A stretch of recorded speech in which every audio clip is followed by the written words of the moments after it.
Okay, so let's do section 7.4, area and arc length in polar coordinates. And it's actually going to be a little bit more than just the area and arc length. We have to start off with the derivative as well. So you might really want to think of this as just all of the calculus with polar coordinates.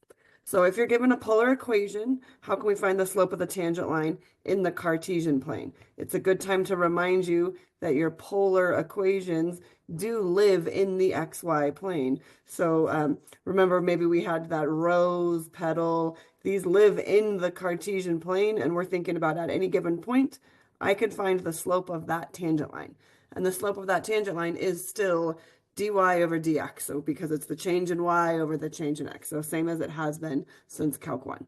So that's kind of the big picture that we're looking for here. If we want to do that, excuse me, we're going to find the derivative using polar coordinates. So here's the formula for dy dx is at any given point, it's f prime at that theta times sine of theta plus f of theta times cosine of theta divided by f prime of theta times cosine minus f of theta times sine of theta. And that theta naught is just to indicate that we are at a specific theta value in that graph. So in that graph that we had over here at some specific theta value, that point, whatever it is, that's where we are looking to find the slope of the tangent line. So I'm going to use just theta instead of theta naught, but I'm going to prove that formula for us. So we're going to do that by remembering the definition of really, maybe it's not even the definition. You might want to think of it really as the formulas that we were using for polar coordinates, converting between rectangular and polar and back and forth.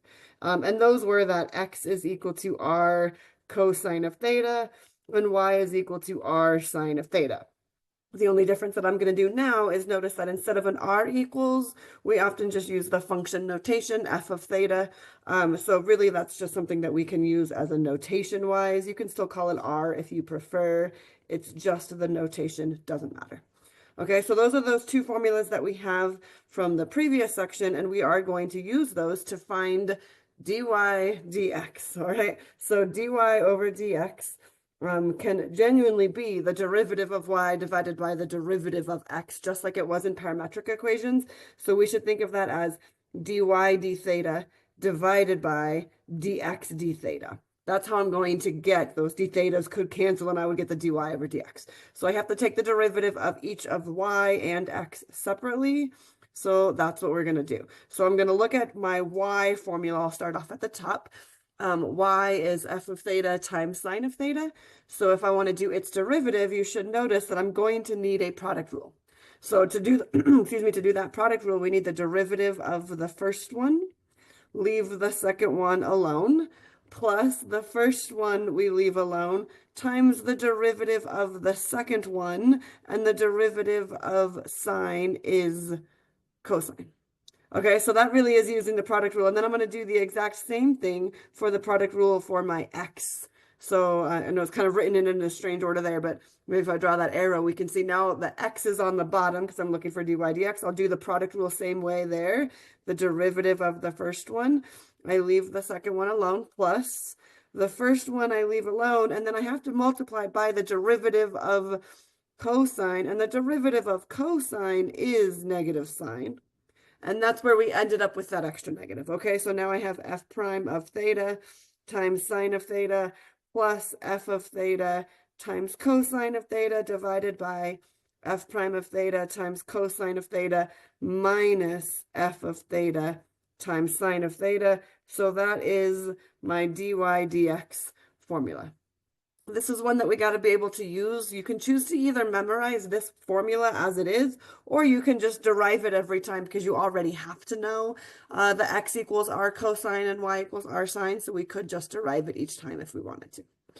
Okay, so that's the formula for the dy dx. Let's practice using that. So the next example I have, find the slope of the tangent line to the graph of r equals 4 minus 4 sine of theta at the point r comma theta equals 2 comma pi over 6. So I could graph this if I like. That's going to be one of those hearts. It's a cardioid is what it was called. And so we could graph that if we want to visualize it. I think we'll start off though with just the derivative as it is. So I'm going to rewrite my function track of the formulas. And then I'm going to write out what I have for my dy dx, just like we had on the previous one. It's f prime of theta times sine of theta plus f of theta times cosine of theta. And sometimes I put that parenthesis, sometimes I don't. It doesn't actually matter. And then f prime of theta times cosine of theta minus f of theta times sine of theta. Okay, then I'm just going to plug in what I have. So the derivative, some people like to do this part in their head. I'm going to go ahead and show this off to the side, like a little scratch work off to the side. The derivative of my function in this case isn't so bad. You might need things like a product rule or a quotient rule or a chain rule. This particular one happens to be kind of easy. The derivative of 4 is 0. And then minus 4 I'm going to leave as a constant multiple. And then the derivative of sine is cosine. So I kind of just do that off to the side first so I don't lose it. And then I'm going to plug in that f prime everywhere I see an f prime. Okay, let's see what we end up with. So that's going to give me a -4 cosine of theta times sine of theta plus my f of theta, which is the original 4 minus 4 sine of theta, times cosine of theta. Here that parentheses matters, because that cosine really will have to distribute across that plus or minus sign. So be careful with our parentheses.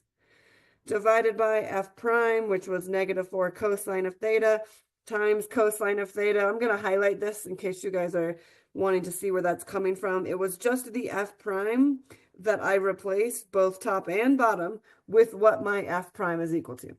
And then you should be able to see that everything else, I'm just copying down as it is. All right, and then the other thing that you might notice is that f of theta, I'm just replacing with what my f of theta is, and then everything else I'm just copying down. Okay, all right, that's going to keep track of everything for us. I'm going to erase those highlights, but that's hopefully helpful to visualize. Now I have a -4 minus 4 sine of theta times sine of theta. Now, at this point, you have a couple of options. You can definitely choose to simplify, because things do simplify. You can distribute this across that plus or minus. Maybe you're going to have some like terms that you can combine. You can distribute that sign on the bottom across that plus or minus. Then you'll be able to distribute this negative. You'll probably have some like terms to combine. We can certainly do some of that algebra. But in this case, I actually only need, oh, sorry about that. There we go, to plug in the 0.2 comma pi over 6. So if r is 2 and theta is pi over 6, then I can just replace all of that into this guy to figure out just the slope of the tangent line. So I'll go ahead and do that right away. So dy dx evaluated at, and you can put just the is fine. That's the evaluation notation. And then so -4 cosine of pi over 6 times sine of pi over 6 plus 4 minus 4 sine of pi over 6 times cosine of pi over 6 all over. Same thing on the bottom, -4 cosine of pi over 6 times cosine of pi over 6 plus, no, that one was a minus on the bottom, sorry, 4 minus 4 sine pi over 6 times sine of pi over 6.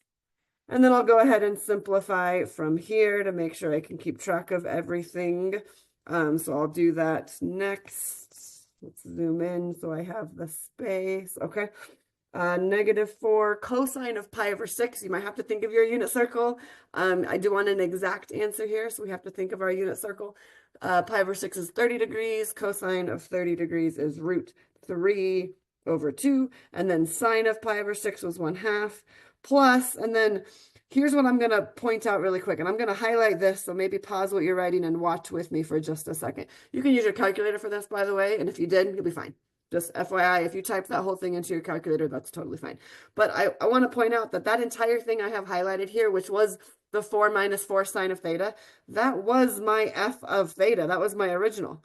And I already know from that ordered pair that my f of theta, or my r, was 2. So I can just replace that entire parentheses with 2. Or, of course, you could have just typed that into your calculator.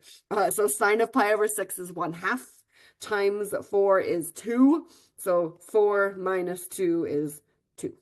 So whether you use your calculator or not, doesn't matter to me. Okay, and then cosine of pi over 6 is root 3 over 2 all over -4 cosine of pi over 6, and then another cosine of pi over 6, and then a minus, again, that entire parentheses did turn into 2. You can use your calculator for that, or you know that either way.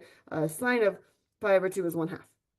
And then I can just continue simplifying. So I end up with negative square root of 3 plus the square root of 3 divided by -3 minus 1. So I got 0 divided by -4, which, yeah, sometimes it's annoying. All that work, I got 0. So the slope of that tangent line was 0. Ta-da! Okay, let's do another one. Let's keep practicing with this calculus of polar coordinates. One more time, let's find the slope of the tangent line to this point, to this curve, r equals 6 plus 3 cosine of theta at 2 different points. So I'm going to just break this up into 2 different points. I'll first do at 3 comma pi, and then I'll do at 9 comma 0. And I suppose the order that you solve them don't matter, but I'm just going to do both of them. Okay, so first things first, to find the slope of the tangent line, you have to find the derivative. So dy dx, let's write out that formula one more time. Dy dx is equal to f prime of theta times sine of theta plus f of theta times cosine of theta all over f prime of theta times cosine of theta minus f of theta times sine of theta. And then I'm going to take my derivatives, and maybe you can do some derivatives in your head, which is fine. I'm just not going to. I'm going to find the derivative, my f prime, right here off to the side, just to make sure I don't forget it. The derivative of 6 is 0, so that's gone. 3 is a constant multiple, so it will stay. And the derivative of cosine is negative sine. So now I know what I'm going to have for all of those f primes. I can plug that in here. So I have a -3 sine of theta plus 6 plus 3 cosine of theta times cosine of theta over -3 sine of theta times cosine of theta minus 6 plus 3 cosine of theta times sine of theta. One more time, I just replaced each of those f primes with what I know my f prime to be. And then everything else I just copied down. My f of theta was the original. Remember, r equals and f of theta is the same, so that get there, and then everything else I copy down. And then we just plug in our values, okay? So then we can just plug in our values. It really is going to be that simple. So dy dx evaluated at the point 3 comma pi. It might be worth it for you to write down right now to remind yourself that polar coordinates are given in r comma theta. So pi was the theta, 3 was the r. And I can just plug everything in and let's see what happens. So -3 sine of pi, sorry, that would be another sine of pi, plus that entire parentheses, okay, cosine of pi is -1, times 3 is -3, plus 6 is 3, which I should have known is just 3 because it was given to me. So that's something to remember there. Cosine of pi all over -3 sine of pi times cosine of pi minus, again, that parentheses was my original f of theta, so that should just be the r. I'm copying everything else down, though, and then sine of pi. And then maybe you need your calculator for this, or maybe you're looking at your unit circle for this, remembering your unit circle. Either way, -3 times sine of pi is 0, and then plus 3 times cosine of pi is -1. Sine of pi is 0, cosine of pi is -1. Sine of pi is 0. I have to think about all of these. Okay, all right. So in this case, I ended up with, let's see, -3 divided by 0, which is most definitely undefined. That just means we had a vertical tangent line. That means that there would be a vertical tangent line. Remember when the slope is 0? So whatever my curve was, maybe it looked like this. Maybe I was looking at this point right here. I have a vertical tangent line when I had an undefined slope. Okay, let's do another one. We got it. So the other one was at 9 comma 0. Instead of redoing all of the work, I have the formula already for dy dx. So I'm just going to copy it over there since I already have it. There's no reason to do it again. And then I'm just going to plug in my numbers. Remember, dy dx evaluated at 9, 0, worthwhile to notice that that's r comma theta. We oftentimes get them mixed up. So I just keep reminding yourself it's r comma theta. It's alphabetical order, which is hard to remember in the Greek alphabet, but that is alphabetical order in the Greek alphabet. So r comes before theta. We got this. So I'm going to plug in those numbers and see what I get. So -3 sine of 0 times sine of 0 plus 9, because that parentheses was the r there. We got a good times cosine of 0 divided by -3 sine of 0 times cosine of 0 minus 9 times sine of 0. And one more time, this one happened to also be undefined because sine of 0 was 0. So I did end up with another vertical tangent line. That does happen all the time. Cool. Okay, all right, let's move on. Let's do a little bit more. So now I'm going to find the points. It's another example. Find the points at which the following polar curves have a horizontal or vertical tangent line. So we just had a couple of examples of what it looks like when I had a vertical tangent line, but we also want to think about horizontal. No matter what, when you're thinking about tangent lines, you still have to find your dy dx. So you're going to want to find your dy dx every single time. So let's do that. Dy dx. The formula is f of theta times sine of theta plus f prime of theta times cosine of theta all over f of theta times cosine of theta minus f. Oh, sorry. I had my primes in the wrong spot. Let me start that over again. Dy dx is f prime of theta times sine of theta plus f of theta times cosine of theta divided by f prime of theta times cosine of theta minus f of theta times sine of theta.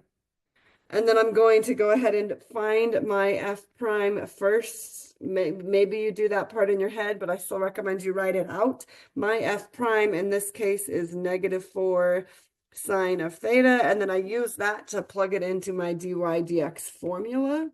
So dy dx is -4 sine of theta plus my original function, which was 4 cosine of theta, and then cosine of theta divided by -4 sine of theta cosine of theta minus 4 cosine of theta sine of theta.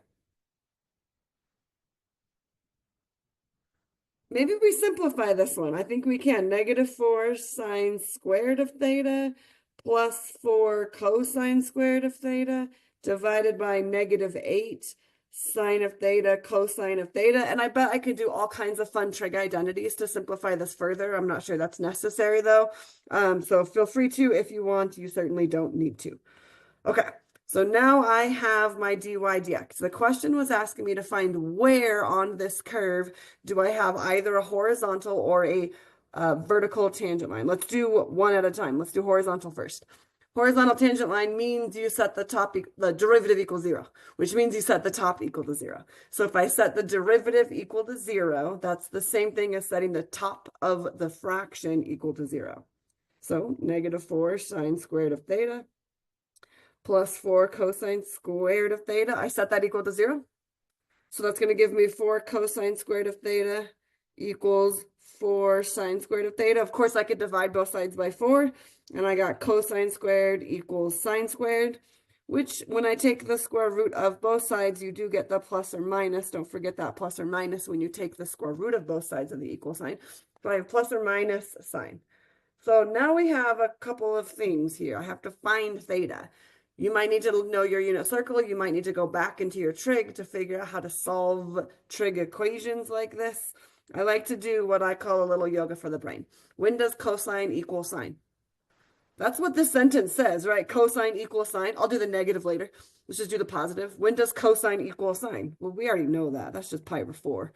Right, we already knew that, right? We already know that at a 45-degree angle, they're the exact same. It's nice and symmetric at 45-degree angle, so we already knew that one.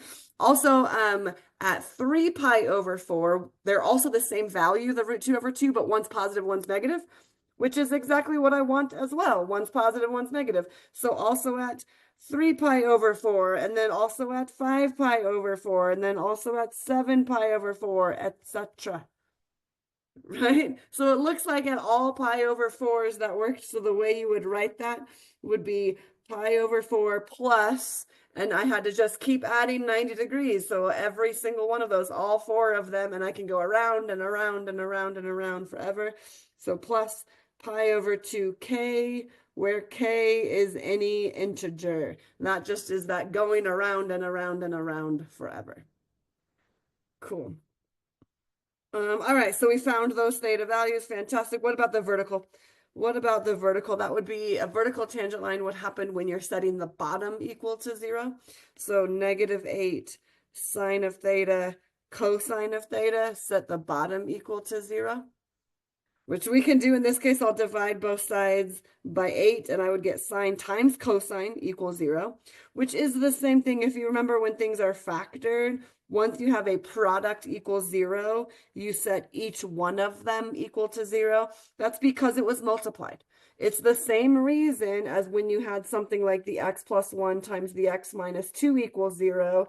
Because it was multiplied, you were able to set each one of them equal to 0. So same reasoning. Okay, so then when does sine equal 0? Well, at 0, at pi, at 2 pi, forever. Yeah. When does cosine equal 0? Well, at pi over 2, at 3 pi over 2, forever. So that means that theta could be equal to 0 plus, it was just every 90 degrees, it recycled itself. So pi over 2 times k, where k is any integer. That symbol there means k is any integer. So I can just keep going around and around and around and around and around, and around forever. So those are the points where I have a horizontal, and then those are the points where I have a vertical tangent line. Awesome. All right, let's do a little bit more. I'm going to skip that next example, but this is really the exact same thing. You're going to follow the exact same procedure that we just did. I encourage you to try that one. Pause this video and give it a go. Try it on your own. See what happens. All right, let's do the next little piece, which is the area of polar curves. So let R be the region bounded by the graphs of 2 different functions, let's say, but in polar coordinates. So we'll say f of theta and g of theta. And let's say I'm only caring about between a couple of different angles, like maybe between pi over 3 and 5 pi over 6, or something like that. And let's assume that f and g are continuous, where f is bigger than or equal to g on that interval of theta values. Then the area of the region bounded between those 2 polar curves is the integral from alpha to beta. 1/2 times, this parentheses is very important. It's all 1/2 is on the very, very outside. F of theta squared minus g of theta squared. And this came straight from the area formula of any sector of a circle. This just now is extending it to be stuff that is not just circles. Okay, all right, so let's go ahead and check our work. Let's see if this formula makes sense. So for this next example, it says check the area of the circle R equals 6 for 0 to 2 pi. Like, what I mean by check the area is check that we haven't messed up math by introducing a new formula. We should already know the answer to the area of a circle. We are just going to check that this formula also gives us the exact same answer to the question, what's the area of this circle? I'm going to draw a picture. I think it's going to be helpful for us to visualize it. Excuse me, R equals 6 is the same thing that as no matter what your theta is, oh, sorry about that. No matter what your theta is, you're going to walk 6 units away. So here is my perfect circle. Pretend it was a perfect circle. And then this is the area that we're looking for. Let's really quick just find the area, because we should know the area off the top of our head. So what's the area of a circle? It's pi r squared. Yeah, okay. And then this is going to become pi times my radius of that circle was 6. So the answer had better be 36 pi. Okay, that's what it should be. Let's check to make sure. That's what this question is. Let's check to make sure that I'm still going to get 36 pi using this new formula. This one only has one function, so I don't have a smaller one. So that's like minusing 0. When you don't have a smaller one, it's just minus 0. So you don't have to write it. So the area is going to be the integral from alpha to beta of 1/2 my function squared d theta. Now, that's not a derivative, by the way, that's the function. So in this case, my function is 6, so it's nice and boring. But we can do it. Oh, sorry, and that was the integral from 0 to 2 pi. Sorry, I wrote that down wrong. Those were given, right, all the way around the circle. Sorry about that. Okay, let's simplify. This will become the integral from 0 to 2 pi of 1/2 times 36, and 1/2 times 36 is 18 d theta, and then I do the antiderivative of 18, which is 18 theta, evaluated from 0 to 2 pi. If I plug in 2 pi, I got 36 pi minus 0. Ta-da! It works. Okay, so we haven't messed up math. This formula is still good. Okay, that's just kind of one way to check to make sure things are still looking as you expect them to. So let's do this next question, which is find the area of the 4-leaf rows. So I'm going to go ahead and draw this graph just so we can see the shape of it. You might reach a point where you're graphing this in your head. You might not be graphing it. I always recommend that you graph the polar coordinates because the trick for finding these areas, especially because the integration is going to get hard, the trick is to look for symmetry. And you can't really find symmetry unless you look at the actual graph. Okay, so I'm going to graph this. I'm going to graph this part in my head. Maybe you're using your graphing calculator, which is fine. I'm going to plug in the number 0. Cosine of 0 is 1. So this would give me r equals 2. So if I face the angle of 0, then I just walk 2 units away, and that's where I'm going to be, which is right here.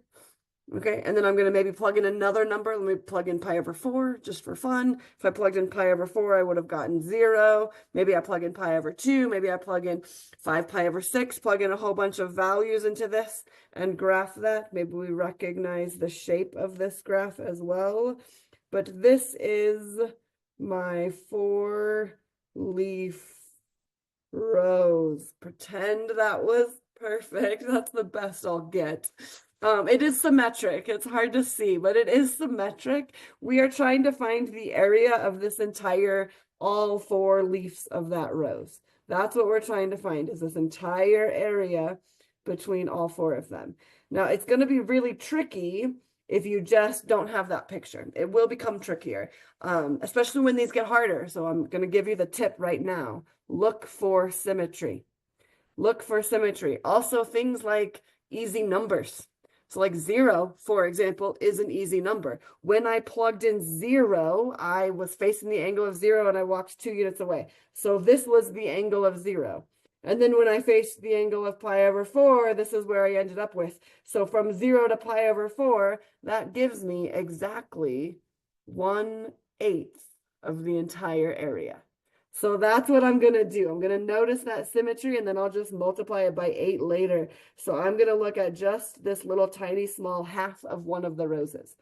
So the area of half of one of those roses is going to be the integral from 0 to pi over 4 of 1/2 times my function squared, which is 2 cosine of 2 theta squared. There is nothing to subtract because there was no smaller function. So it's like a minus 0 d theta.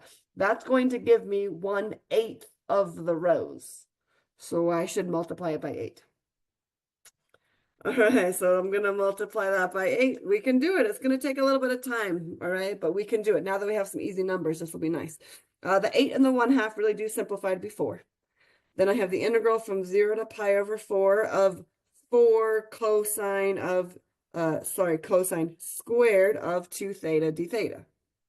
And then 4 times 4 really is 16. It really is. And then I have the integral from 0 to pi over 4. And then we should be remembering some integration from unit 2 a while ago when we were talking about all of these integration techniques, which is, I could simplify that by using the half angle identity, 1 plus cosine of 2 theta over 2, but it was now just double the original. I already had a 2 theta, so now it's a 4 theta. I'm going to write down what I used there. Cosine squared of theta is 1 plus cosine of 2 theta over 2. So instead of a 2 theta, or instead of a theta here, I had a 2 theta. So this would become a 4 theta. That's what happened right here. Okay, and then I'm going to keep simplifying. This one's going to be a little bit trickier. This will become 8 times because 16 divided by 2 is 8. And then I'll just do the antiderivative of this guy. And the antiderivative of 1 is theta. And then the antiderivative of cosine is sine. But of course, don't forget to divide by that constant multiple. And then I evaluate from 0 to pi over 4. So 8 times pi over 4 plus 1/4 sine of 4 times pi over 4 minus 0 plus 1/4 sine of 4 times 0. So 8 times pi over 4 plus 1/4 sine of pi minus sine of 0 is 0. So that's good. Oh, also sine of pi is 0. So 8 times pi over 4, all that work for 2 pi. Ta-da! All right, let's do another. We need to do another one because it does get kind of tricky. So that was the area. So the area of all 4 of those leaves or petals of that rose had an area of exactly 2 pi. Okay, let's do another one. Let's do this next example. Same idea. I am going to draw a sketch of the graph. It's always helpful to visualize it. I definitely recommend you use your graphing calculator. Make sure you remember in your TI 83 or 84 that you change your mode to polar, then go to the y equals to graph these. Okay, so I'm going to do that right now. I'm going to graph mine. I've got a r equals cosine of 5 theta. Theta is the same button as your x button on the TI 83 or 84. And then I'll go to my graph. Mine's a little bit slow. It looks kind of small, so I'm going to try to zoom in and, oh, I can see a little better of a picture there. Okay, we got this. So I'm going to draw that graph. So I'm going to draw what it is that I saw in my graphing calculator to help me out. You also can draw, do a r theta table like we did in that previous video. And it ended up looking a little something like one of the petals was exactly on the x-axis, which, by the way, for cosine, one of the petals will be on the x-axis every time. For sine, one of the petals will be in the first quadrant every time. But that's besides the point because you can use your graphing calculator. This also looked like it had some like a little something like this, and then a little something like this, and then a little something like this. And then this one was kind of off-centered a little. That was kind of the best I can do. That is not a great picture. I apologize, but you know, something like that. All right, so this is the rose, but I'm looking for the area only inside one of the leaves. So again, I'm only looking for one of them. So why don't I choose the one that's on the x-axis? Because that would be the angle of 0, and 0 is an easy number. And not only that, you should be able to see that it's symmetric. So why don't I just choose the one above it, just in the first quadrant, that part right there, and then double it. And I only need to double it. I don't need to multiply it by 10 because I'm only looking for the area inside one leaf. If I wanted the area inside all of the leaves, then I would have to multiply that by 10 instead of by 2 because there are 5 leaves. Okay, let's do it. So now we have everything we need. So the area is going to be the integral of 1/2 the function squared d theta. I need bounds. This part's a little hard. I think we can pretty easily tell that 0 is the first bound, the angle of 0 right there, easy enough. But what angle is this guy? I wanted to start at the angle of 0 and end at this kind of weird angle. Like, if I'm a good artist, it kind of looks like a 45-degree angle, but I am not confident in that. That's hard to tell. And if I look on my graphing calculator, it definitely looked like it was a little bit more like over here. So I'm not sure that's a 45-degree angle. So I don't know. I just honestly don't know. We got to figure it out. So we know that this guy was the theta equals 0. We are now looking for this guy. Okay, that's my question mark. All right, so that's like your alpha and your beta. If you wanted to label those appropriately, this first one is your alpha, beta is your second one. Well, the second one is back to the origin, so that's when r is 0. So that's how you figure it out. You're going to set r equal to 0. So 0 equals cosine of 5 theta. And then I solve. Okay, cosine is equal to 0 the first time at pi over 2. So then that would mean 5 theta is pi over 2, which would mean theta is pi over 10. Yeah, I'm glad I did that. There's no way I would have guessed the angle of pi over 10. So now I have it though. Here's my pi over 10. Then we integrate, oh, I needed to double it. I'm sorry, right? Because that was only going to be that first quadrant piece. So to get the entire area, I would have to double it. Good. So then this will become the 2 and 1/2 happened to cancel. In the previous one, they didn't, but they happened to cancel here. The integral from 0 to pi over 10 of cosine squared of 5 theta. And we can use that same trig identity that we used before, and I would get 1 plus cosine of double that angle over 2 d theta. And so then that 1/2 is a constant multiple. I do the antiderivative of cosine, which is sine. Don't forget to divide by the constant multiple. And then I'm going to plug in my bounds and see what I get. I got 1/2 pi over 2 plus 1/10. I said it wrong, and I wrote it wrong as well. Let me fix that. It's not pi over 2, so it's pi over 10. I was plugging in pi over 10. Sorry. Okay, there we go. And then sine of 10 times pi over 10 minus, now when I plug in 0, I'm not going to write it down because I can tell that sine of 0 is 0 plus another 0 is 0, so it's just minus 0.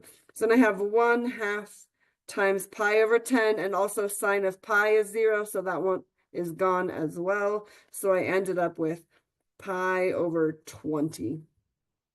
Ta-da! Okay, let's do one more, just one more. I know this one's a lot. This is a heavy section, just one more. Let's find now the area. So we've been using this formula for a little bit now, but up until now, the examples only had one function. Let's find the area when I have two functions. That's where it gets a little bit more spicy. Okay, we can do it. We're going to find the area of the region inside the rows and outside the circle. So when you go into your graphing calculator, you're going to make sure your mode is in polar. You can go to your y equals. There it is. I'm going to clear out what I have, and I'm going to graph 4 cosine of 2 theta. And I'm going to graph, so I clicked enter, and I'm going to graph 2. I'm going to graph both of them. And I'll click my graph, and then I'll show you what it is that I saw on my graphing calculator. I have to zoom out on mine because I had it zoomed in from the previous one. There we go. So I have, first of all, that rows, and remember when it was cosine, it started on the x-axis, yeah, right? And it went all the way out to the value of 4, because that amplitude was the value of 4, okay, just so we have it. And then it's the same on each, oh, wow, that's not super clear, but can you kind of pretend that that's symmetric?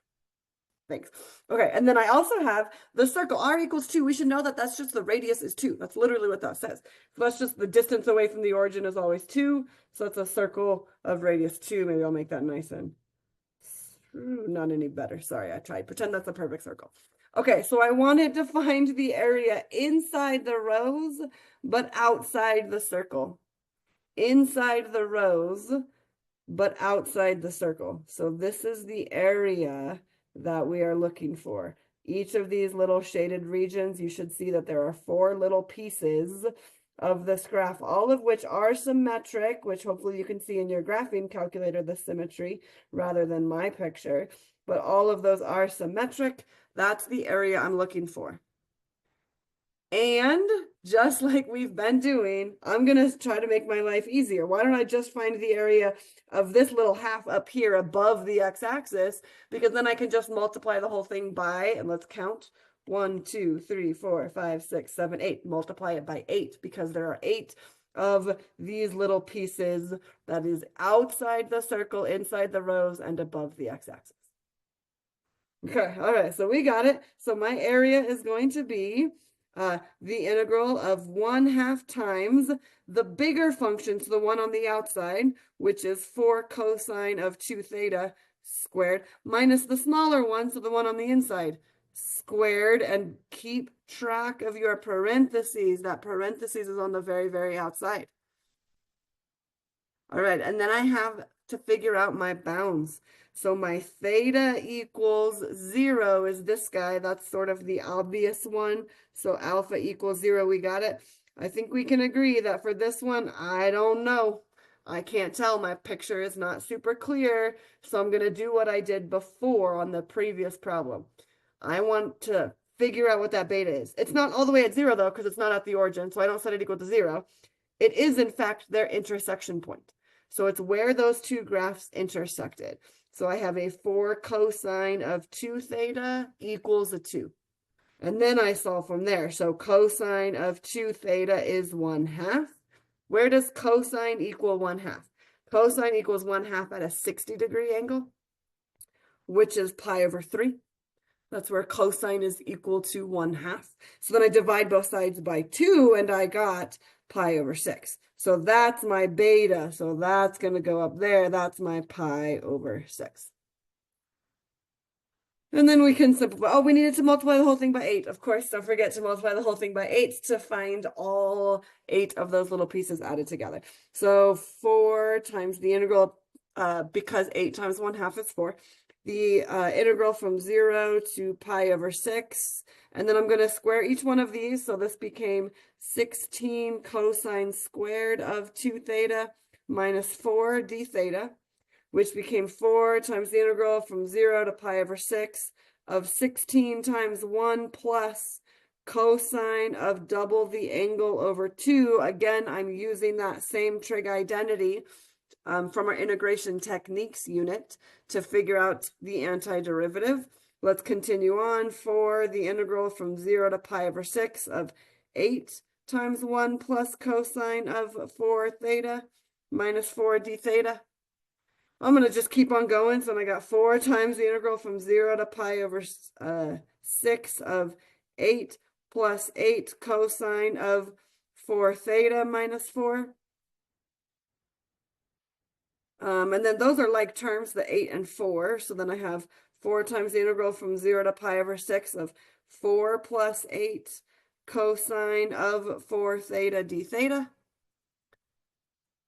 So then I have, we're almost there, 4 times 4 theta plus 8 sine of 4 theta over 4 evaluated from 0 to pi over 6, which is going to give me 4 times 4 pi over 6 plus 2 times sine of 4 pi over 6 minus, in this case, if I plugged in 0, sine of 0 is 0, so that one's gone. So this became 4 times 2 pi thirds plus 2 times sine of 2 pi thirds. Sine of 2 pi thirds is positive root 3 over 2. We got to remember that from our unit circle. So all that work is those 2's ended up canceling, and I got 8 pi over 3 plus 4 square root of 3. Ta-da! All right, that's the area formula for polar curves. We also have now that slope of the tangent line as well. That's it for 7.4. Thank you.